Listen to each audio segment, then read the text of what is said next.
सारे लोकों में सबसे सुंदर लोक, सारे लोकों में सबसे सुंदर लोक एक लोक, उसको कहते हैं पितरलोक। कौन सा लोक है वो? पितृलोक। तो कहा गुरुजी बैकुंठ लोक सुंदर नहीं है क्या? क्या बैकुंठ लोक सुंदर नहीं है? क्या ब्रह्मलोक सुंदर नहीं है? क्या इंद्रलोक सुंदर नहीं है?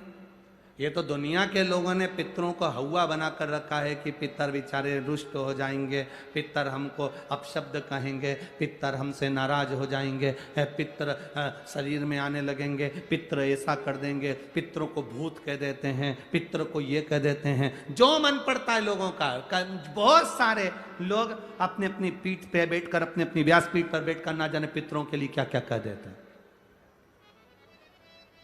जो नहीं समझा उसके लिए है ये कि वो पितरों को समझा ही नहीं। जिसने जिंदगी में एक बार शिव महापुराण की कथा सुन ली तो वो पितरों को समझ जाएगा कि पितर है क्या। सारे लोकों में सबसे सुंदर लोक है पितरलोक। कारण क्या है? तुम्हारे यहां दिवाली साल में एक बार मनाई जाती है, देवलोक में दिवाली साल में एक बार मनाई जाती है, नाग दीपावली के दिन। पितृलोक में दीपावली रोज मनाई जाती है। कारण, पितृलोक में दिवाली रोज क्यों मनाई जाती है? उसका कारण क्या होता है? लक्ष्मी जी ने नारायण से पूछा, ब्रह्माणी ने ब्रह्मा जी से पूछा, इंद्राणी ने इंद्र से पूछा, एक बात बताओ, तुम दिन भर बैकुंठ में नहीं रहते हो नारायण, आप कहां चले जाते हो? भगवान विष्णु ने कहा, मैं बता नहीं सकता कि मैं दिन भर कहां जाता हूं। नहीं, आज तो आपको बताना पड़ेगा कि तुम दिन भर कहां जाते हो, तुम दिन भर रहते कहां हो, कहां पहुंच जाते हो दिन भर, आपको बताना पड़ेगा, ये आपको बोलना पड़ेगा। भगवान नारायण कहते हैं, मैं नहीं बता सकता। सुबह शाम घर पर आते हो, दिन भर गायब रहते हो, आखिर जाते क्या हो? पत्नी पति से क्यों ना पूछे? तुम भी अपने पति से पूछ सकती हो, क्यों दुकान तो 8 बजे बंद हो गई थी, 11 बजे आ रहे हो, कहां थे श्रीमान? पूछ सकती है, पत्नी का फर्ज है पूछना, और पूछना चाहिए भी, पूछना चाहिए, उसमें क्या दिक्कत है? पति को बताना भी चाहिए अपनी पत्नी को कि मैं वहां गया था तो मैं आते आते मंदिर होते हुआ आया तो ऐसा हुआ, तो पूरी पूरी बात बताओ कि ऐसा हुआ, बताना चाहिए। धर्म पत्नी को बताना चाहिए कि मैं गया था, ये काम था, वो काम था। लक्ष्मी जी ने पूछा, तुम दिन भर कहां रहते हो?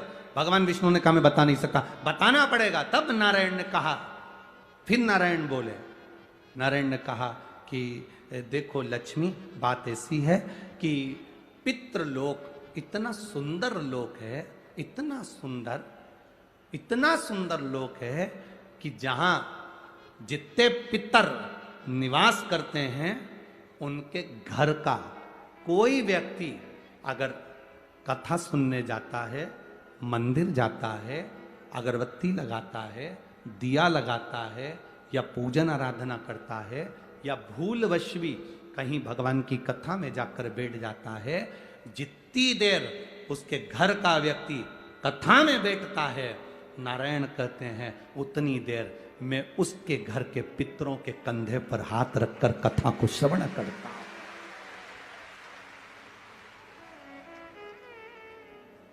पितृलोक इतना सुंदर है। और पितृलोक के जो स्वामी हैं, आर्यमा स्वामी, वो पितृलोक के जो स्वामी हैं वो भी बड़े सुंदर हैं। और पितृलोक के जो स्वामी हैं बड़े सुंदर, और पितृलोक के स्वामी जिस पर बैठते हैं, काय पर बैठते हैं? कौवे पर, वो भी बड़ा सुंदर, अति सुंदर। अरे गुरुजी कहां की बात कह रहे हो? सबसे सुंदर पक्षी तो मोर है, राष्ट्रीय पक्षी में भी उसको कहा सबसे सुंदर पक्षी तो मोर है, और आप कह रहे हो कि दुनिया का सबसे सुंदर पक्षी कौवा है। अरे भाई, जिसने कथा नहीं सुनी उसको लगता है कि दुनिया का सबसे सुंदर पक्षी मोर है, पर अगर शास्त्र को उठाकर देखोगे तो दुनिया का सबसे सुंदर पक्षी कौवा था। पहले नंबर पर सफेद सुंदर, अति सुंदर कौवे के आगे कोई पक्षी नहीं था। वो तो ब्रह्मा जी ने पृथ्वी पर यज्ञ करा, और पृथ्वी पर जब यज्ञ करना चाहा ब्रह्मा जी ने, तो उस समय पर ब्रह्मा जी ने कहा मुझे इस पृथ्वी पर यज्ञ करना है, इस जमीन को लीपने के लिए अमृत की जरूरत है। जैसे अपन गाय का गोबर लीपने के लिए लाते हैं, वैसे ब्रह्मा जी ने कहा इसको लीपने के लिए अमृत चाहिए। अमृत कौन लेकर आएगा? कोई आगे नहीं आया। तब ब्रह्मा जी ने कौवे को बुलाया, ए कौवा तुम अमृत लेकर आओ, क्योंकि तुम्हारी दृष्टि बड़ी प्रबल है, तुम अमृत को ढूंढ कर ला सकते हो। कौवा अमृत तो लाना, पर झूठा मत करना, अमृत को लेकर आना, मुझे बताना कहां रखा है तो मैं लेने चले जाऊंगा। कौवे ने कहा जो आज्ञा ब्रह्मदेव। कौवा आर्यमा स्वामी को नमन करा, प्रभु ब्रह्मा जी का काम है, मुझे जाना पड़ेगा। कौवा बड़ा सुंदर था, बुद्धिमान था, तो कौवे को भेज दिया। इसलिए रामचरितमानस में काकभसुंडी की कथा बार बार आती है। गरुड़ और कौवे की कथा आ रही है। कौवा कितना विद्वान था, चला अमृत का पता लगाने के लिए। जब कौवा चला, अमृत का पता लगाते लगाते लगाते लगाते कौवे ने संकल्प ले लिया था कि जब तक अमृत नहीं मिलेगा मैं मुख झूठा नहीं करूंगा, पानी तक नहीं पीऊंगा। भूखा प्यासा कौवा दौड़ता रहा। आर्यमा स्वामी से कहकर कौवा दौड़ते दौड़ते दौड़ते दौड़ते जाए। बहुत दिन हो गए, तब कौवे को अमृत मिला। अमृत मिला तो कौवे को लगा बहुत तेज प्यास लग रही है, करूं क्या? कौवे ने उस अमृत को झूठा कर दिया। ब्रह्मा जी को आकर कहा स्वामी अमृत वहां रखा हुआ है, पर बात इतनी सी है कि मैंने उस अमृत को झूठा कर दिया। ब्रह्मा जी को क्रोध आ गया।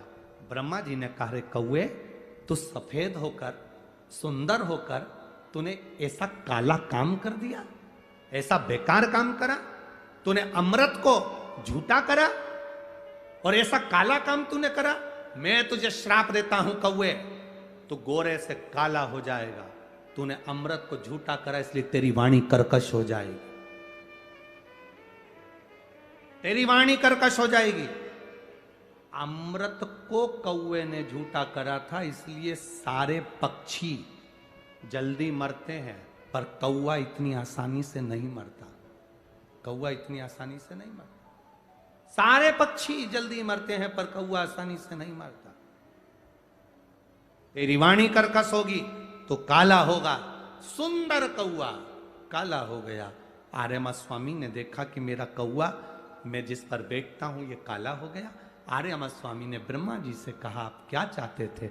ब्रह्मा जी कहते हैं मुझे यज्ञ करना था, जमीन को लीपना था, कौवे ने अमृत झूठा कर दिया। क्यों चिंता करते हो? अमृत तो अमृत है, कोई झूठा भी कर देगा तो अमृत की शान कहां घट जाएगी? अमृत की क्या शान घटना है? आर्यमा स्वामी ने कौवे से कहा तू चिंता मत कर। आर्यमा स्वामी बोले कौवे तू चिंता मत कर, आज मैं तुझको एक कार्य देता हूं। जब 16 श्राद्ध आएंगे, कौवा जिस जीव की जो तिथि होगी, मान लो किसी की चतुर्थी तिथि है, उस चतुर्थी तिथि पर तुझे छोड़ने के लिए पृथ्वी पर पितरों को जाना पड़ेगा। जब उनके छत पर तो पितरों को छोड़ने के लिए जाएगा, कौवा जब तू वापिस आएगा तेरे लिए छत के ऊपर भोजन रखा रहेगा। जिसकी छत पर भोजन रखा मिल जाए उसको तू पाएगा तो पितृ तृप्त होंगे। कौवे ने कहा मेरे द्वारा पितृ तृप्त होंगे?